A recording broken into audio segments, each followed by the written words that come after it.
दुख ऐसा शब्द आया, लेकिन सरदार जी तो हमेशा सुख और दुख समान करके चले। उनका और भी एक प्यारा गीत था, उस गीत के निमित्त ही मेरा उनसे पहला परिचय हुआ। प्रतिनिधि सभा में नागपुर में आए थे, उनके साथ पंजाब में प्रचारक रहे, आजकल जशपुर में रहते हैं रमेश जी पाध्ये, वो भी गीत गायक और ये भी गीत गायक। तो जब वो नागपुर आते थे तब पाध्ये जी नागपुर में थे, तो हमेशा इनकी एक 3 घंटे की 4 घंटे की बैठक, उसमें गीत ऐसा होता था। वो हो रहा था तब मैं नागपुर का प्रचारक था, तो वहां पहुंच गया, तो वो गीत मैंने उनसे सुना। उसकी पंक्ति आए, जो न दुख को दुख मन में मानता, धूल सुख की खोज में ना छानता, मोह आकर्षण भरे इस विश्व में, राह अपने ध्येय की पहचानता, दूसरों के हेतु विष को भी जिसे पान करना प्रेम से स्वीकार है। वो गाते थे तो उनकी आवाज नहीं गाती थी, उनका दिल गाता था, क्योंकि जो गाते थे वैसा उनका जीवन था, और इसलिए उनकी आंखों में आंसू भरते ही होंगे। लेकिन जो सुनते थे वो उस गीत के भाव से प्रेरित और प्रभावित हो जाते थे। ये प्रत्यक्ष जिन्होंने अनुभव लिया है उनको समझ में आएगा मैं क्या कह रहा हूं, क्योंकि ये कोरा वर्णन नहीं है, ऐसा होता था, इसका कई बार मैंने अनुभव लिया है। ऐसा उनका जीवन था, और अपने सारे कर्तव्य पूर्ण करके गए, कृतार्थ होकर गए। तो उनसे क्या सीखना, यही विचार हमको करना चाहिए, क्योंकि जो लोग तत्व के साथ तन्मय होकर जीते हैं, संघ में एक प्रचारक होता है, वो प्रचारक, उसका काम यही है, संघ जीकर बताना। घर गृहस्थी के पाश में सब बातें संभव नहीं होती, प्रचारक को घर गृहस्थी नहीं होती है, इसलिए वो पूरे संघ के साथ एकाकार होके अपना पूरा जीवन एक उदाहरण स्वरूप जीवन बनाता है, लोगों को दिखाने के लिए नहीं, उसका काम ही वो है, उसने सब छोड़ दिया संघ के साथ तन्मय होने के लिए। ऐसे आदर्श जो हमारे यहाँ प्रचारकत्व के हम देखते हैं, सरदार जी उसमें थे। एकदम सबको स्नेह देना, किसी के साथ उनका व्यवहार कठोर, संघस्थान छोड़ के अन्यत्र हमने नहीं देखा। संघस्थान पर तो शिक्षक को कठोर होना ही पड़ता है, लेकिन अन्य समय कोई अपना आत्मीय, बिल्कुल केवल अपने अकेले की चिंता के लिए ही जो आया है, ऐसा सबको वो लगते थे, मेरी ही चिंता कर रहे हैं, ऐसा लगता था। बातचीत का ढंग इतना सुंदर था, कोमल था, नम्र था, मधुर था, कि जहां भी जाते थे उनका परिचय सबसे होता था, और सबके ध्यान में वो जीवन भर रहेंगे ही, ऐसा उनका प्रभाव होता था। और जीवन में त्याग था, दूसरा तो कुछ था नहीं जीवन में। मन से, वाचा से, वाणी से, कर्म से जो स्वीकृत कार्य है, उसी के लिए मन वचन कर्म है, यह प्रत्यक्ष दिखता था, क्योंकि वो सहज भाव था, उनका स्वभाव था। हाँ, नागपुर में परिचय होने के बाद हर बार जब वो नागपुर में आते थे, मैं नागपुर में था तब तक, तो मिले बिना जाते नहीं, तो वैसे कोई काम नहीं था, और वो मेरे से बहुत सीनियर थे, लेकिन वो खोज के आते थे कि यहाँ ये है तो मिलना। नागपुर मेरा छूट गया, अन्यत्र कार्य के लिए मुझे जाना पड़ा, तब वहां भी आते थे, तब मिलते थे। संघ में ये गीत की बात जब मैं कहता हूँ, तब शायद वो विभाग प्रचारक थे। उसके बाद विश्व हिंदू परिषद का भी उनको दायित्व मिला, उसके बाद सिख संगत का लंबे समय तक काम किया। इस निमित्त अखिल भारतीय बैठकों में भी उनको सुनने को मिला। बिना लाग लपट के अपनी बात रखते थे, कोई संकोच नहीं होता था, क्योंकि बोलने के पीछे केवल सद्भावना ही रहती थी। साफ साफ दो टूक बोलने के बाद भी बोलने का ढंग ऐसा था कि उनका बोलना समझ में तो आए, साफ साफ ध्यान में तो आए, लेकिन कोई अपनी गलती उनके बात में प्रकट भी हुई तो भी बुरा न लगे। ये एक जो सहज ढंग होना चाहिए संघ के प्रचारक की वाणी का, वो उनका था। हर बात में जीवन भी इतना शुद्ध। नागपुर में मिला, बैठकों में मिला, यहाँ विभिन्न कार्यालयों में रहते थे तब गया, लुधियाना में थे तब भी मिल के आया, अपने घर में थे तब घर में जाके एक बार मिल के आया। कहीं पर और जीवन के दो प्रकार है ऐसा बिल्कुल नहीं है। उदये सविता रक्तौ रक्तश्चास्त मने सत, ऐसा एक सुभाषित है कि सूरज उदय के समय हो या अस्त के समय हो लाल रंग का ही दिखता है। ऐसे किसी भी परिस्थिति में जो साधु स्वभाव के लोग रहते, सज्जन लोग रहते, उनका रंग बदलता नहीं, एक ही रहता है। उनका जीवन इसका मूर्तिमान उदाहरण था।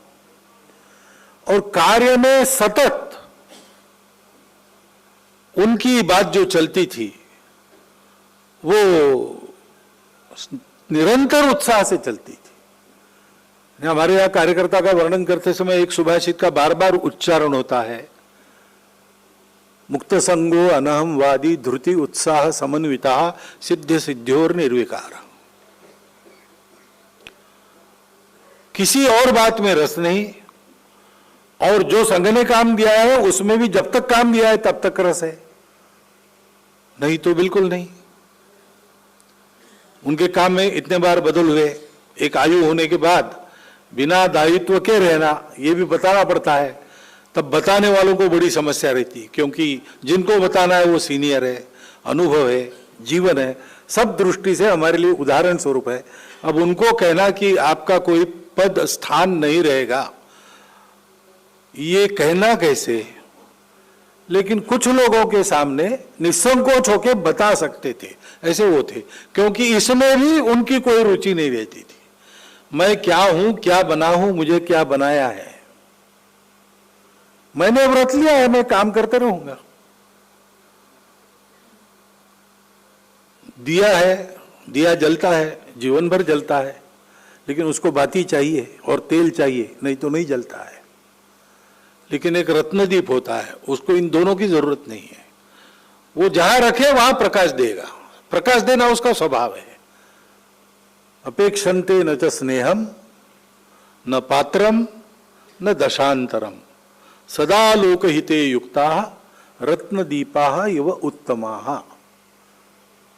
ऐसे महापुरुष होते हैं जो रत्नदीप के समान, क्या स्टेटस है, क्या पोजीशन है, कितना शरीर में बल है वगैरह कोई चिंता नहीं, वो उनका स्वभाव है, वो जहां होंगे वहां प्रकाश देंगे। ऐसा उनका जीवन था, ऐसा उनका जीवन था, वो उन्होंने परिश्रम पूर्वक बनाया था। वो तो ध्यान में आता है, हमारे यहां अंग्रेजी में कहते हैं सेल्फ मेड मैन, भौतिक प्रगति के लिए करते हैं, लेकिन ये जो अपनी आध्यात्मिक प्रगति है, सांस्कृतिक प्रगति है, एक सज्जन व्यक्ति बनने की तपस्या है, उसका भी परिश्रम, बहुत कड़ा परिश्रम होता है। वो कड़ा परिश्रम वो करते थे और उनके जीवन में वो सतत चलता था, ताकि देखने वाले लोग उनसे प्रेरणा ले, उनसे सीखे कैसा होना है। बड़ों के करने से एक लीक पड़ती है, उस लीक में बाकी लोग चलते हैं।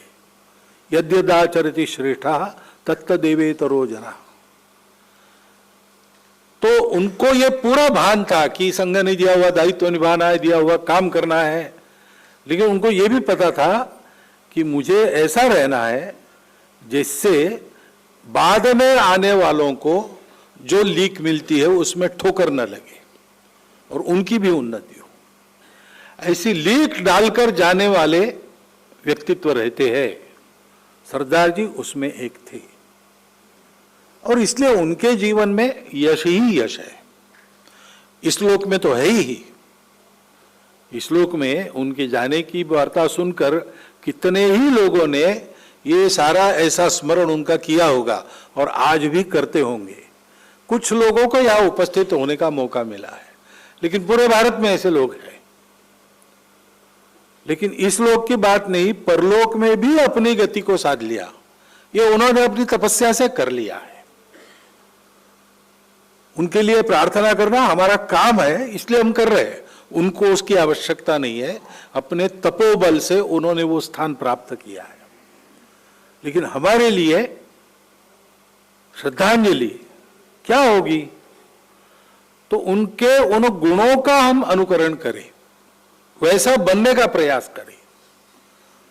रात दिन ध्येय की चिंता, देश की चिंता, सबके प्रति स्नेह, किसी के प्रति कठोर शब्द मैंने तो कभी सुना नहीं उनके मुंह से। न भाषणों में सुना, न गपशप में सुना, और पूरा मन उसमें लगा है। ऐसे हमारे सबके बहुत प्रिय और सबको अपना प्रिय बनाने वाले चिरंजीव सिंह जी, उनका पार्थिव नहीं है, लेकिन उनके जीवन का उदाहरण हमारे सामने है। स्मारिका पुस्तिका बनाने की बात की है, वो होनी चाहिए, क्योंकि ये जीवन आंखों के सामने से ओझल हो गया। हमने देखा इसलिए हमको पता है, उनको नहीं देखा ऐसे लोग आएंगे, उनके सामने भी ये जीवन रहना चाहिए, क्योंकि ये जीवन ही है जो व्यक्ति का, समाज का, देश का और दुनिया का उद्धार करता है। जिन्होंने ये व्रत लिया है, धर्म के हेतु जीना है, उन सबको अपना जीवन ऐसा बनाने के लिए अपने जैसे लोग परिश्रम करके कैसे हुए, इसका एक उदाहरण चाहिए। इसलिए वो स्मृति ग्रंथ बनना चाहिए। वो हम देखें, हमारे सामने तो वो आचरण करके गए, हमको पता है। हमारा काम बनता है कि मन से, शब्दों से श्रद्धांजलि देने के साथ साथ कृति से भी हम उनके ध्येय का, उनके जीवन का, उनके तरीके का अनुसरण करें, अनुकरण करें और उस कार्य को हम सफल बनावे। वो तो वहां भी इसी की चिंता करते होंगे और आना पड़ेगा तो जरूर आएंगे, क्योंकि मुक्ति की इच्छा नहीं करते। संत लोग मुक्ति की इच्छा नहीं करते, भगवान को एक ही मांगते हो, सत्संग मांगते, और तुम्हारे काम में जो दोगे वो करूंगा, ऐसा ही कहते। ऐसा उन्होंने भी कहा है, कहा ही होगा, परंतु उनको आने का काम क्यों पड़े? उन्होंने हमारे सामने जीवन दिखाया, जीवन व्यवहार करके गए, हम पर कोई दायित्व तो रखकर गए हैं, उसको निभाने के लिए वैसे ही जीवन का वर्ण हम सब लोग करने का संकल्प आज वर्ण करें तो उनके लिए सच्ची श्रद्धांजलि होती, ऐसा मुझे लगता है। उसी भाव से उनके स्मृति में मैं अपनी और राष्ट्रीय स्वयंसेवक संघ की ओर से श्रद्धांजलि अर्पण करता हूँ।